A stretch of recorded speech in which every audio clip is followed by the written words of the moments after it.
What's up guys? Today I'm going to be showing you the entire embroidery process with our forehead Bermudan embroidery machine. So let's get started. We actually outsource our digitizing, and I'm sure most shops do this because you can get it for pretty cheap. We really just send them our art file, and we can send our digitizer JPEGs, PNGs, AI files, PDFs, and then they can go ahead and digitize it just to separate the colors, and so it's ready to be embroidered. Then they send us back a DST file, which is, like I was saying, is meant for the embroidery machine. And you download it onto this, then take it back, plug it into the machine, and you can continue the process. Then once it's plugged in, you can go ahead and sift through the USB on the embroidery machine and select the file you're looking for. I'm going to be showing you guys hats. That's what I'm going to use as an example, but I will show you the difference between hooping a hat and setting that up for the embroidery machine versus setting up a flat, which is pretty much anything besides a hat, because the process is a little bit different, but overall the loading of the threads and the files and everything's the same. But anyways, let's go ahead and select the file we're going to use. Then once you drag and drop your DST file onto a USB drive, you can just select what folder you put it in. I'm going to go ahead and pick a hat file that we can use. Let's try Avengers. Click input. It's loaded now. And this is a really important part. When you're doing hats, you have to have the machine on the cap setting. At least for our machine, I know every machine's a little bit different, but I'm sure that this is pretty standard. When you're doing caps, they actually go onto the machine upside down. So when you're on the machine, and you're setting up a hat, you have to make sure you select the cap, let it load. Now it's upside down. So when you're hooping your hat, first you gotta make sure you detach the back. Make sure you flip up this little hem like this, because you don't want that to get embroidered to the hat. So make sure it's flipped up. This is the cap driver. You need this as an attachment for loading the hoop or loading the hat onto the hoop. This is the hoop, obviously. So you go ahead, load it like this, pop it on there.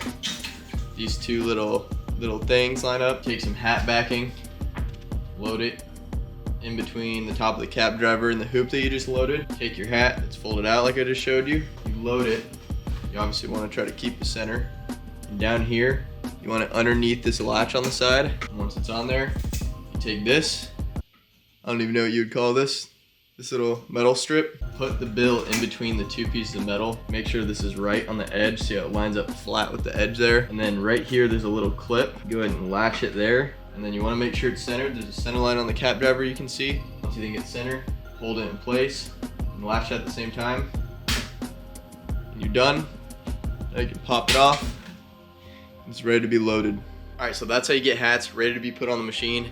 Now let me go ahead and show you how you do flats. You take your flat, go ahead and mark your left chest. I actually already did this for a short that I recorded, but the left chest should be 4 fingers down, center with the shoulder line, shoulder seam, about there. And what you need are these hoops. 2 pieces to them. Go ahead and take your smaller piece, grab a piece of backing, flat backing, it's different than hat backing. Go ahead and put it on top, put it underneath the top layer that you're trying to embroider. So not underneath the full t-shirt, inside. I want to get it centered with that center point, that's the goal. You move with your fingers underneath as long as the backing's in between. So that looks about right. Place the big hoop on top.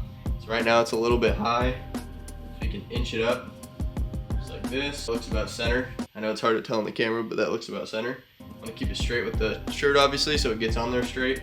Push the top part, push the bottom, it'll pop into place. You want to make sure it's nice and tight. So this one, you can see there are some wrinkles.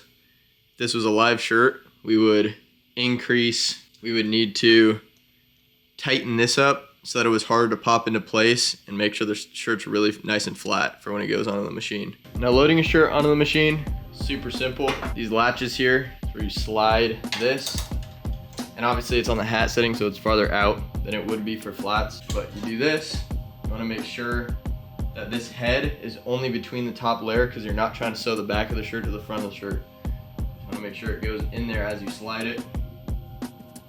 So something like this, and it'll clip in place.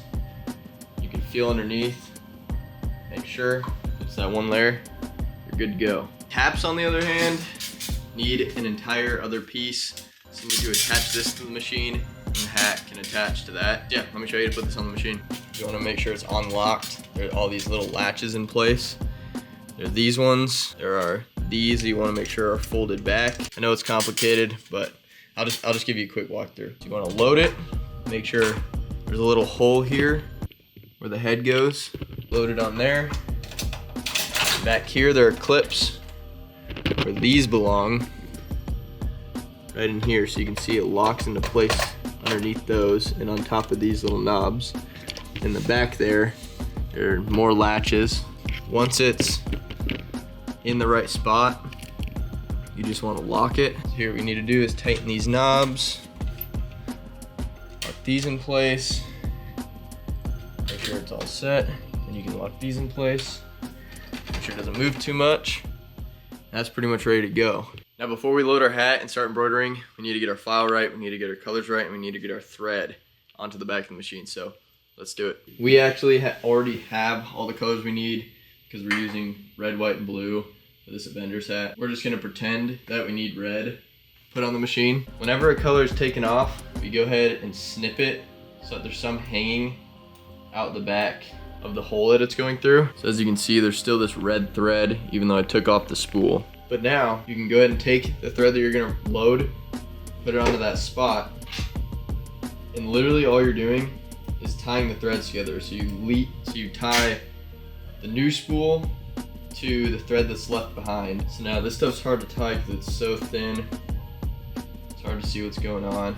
If you can just give it a simple square knot like that. So once you have it tied, then what you can do, this thread that we just tied right here is in number 11. So what you can do, go to the front of the machine, see number 11, and it's the red thread.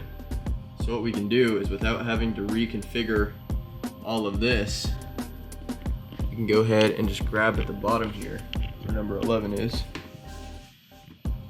pull it through. And if you're real good, you can get it to even pull through the needle. Let's see if I can pull it off.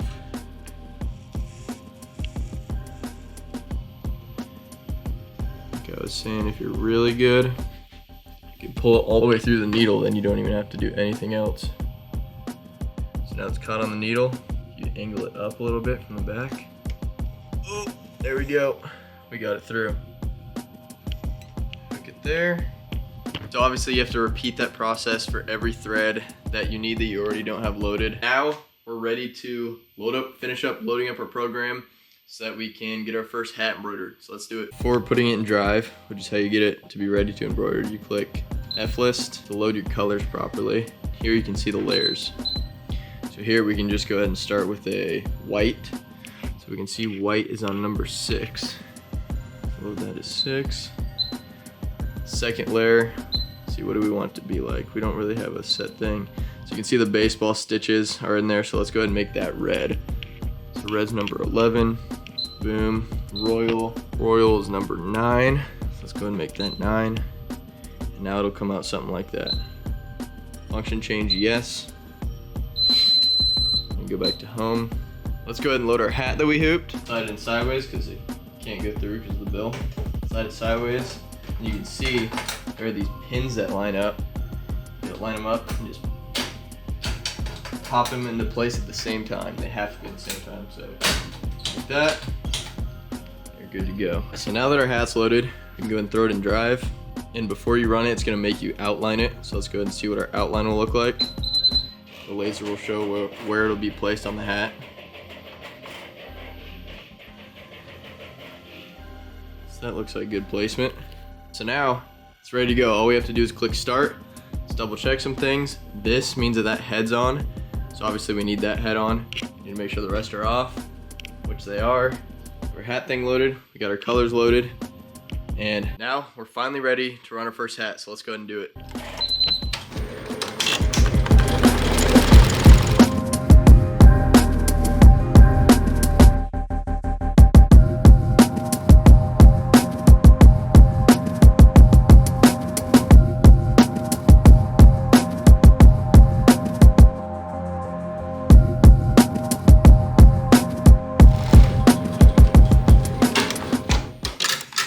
Alright guys, our hat is now done. Flip it off, just like on the cap drive.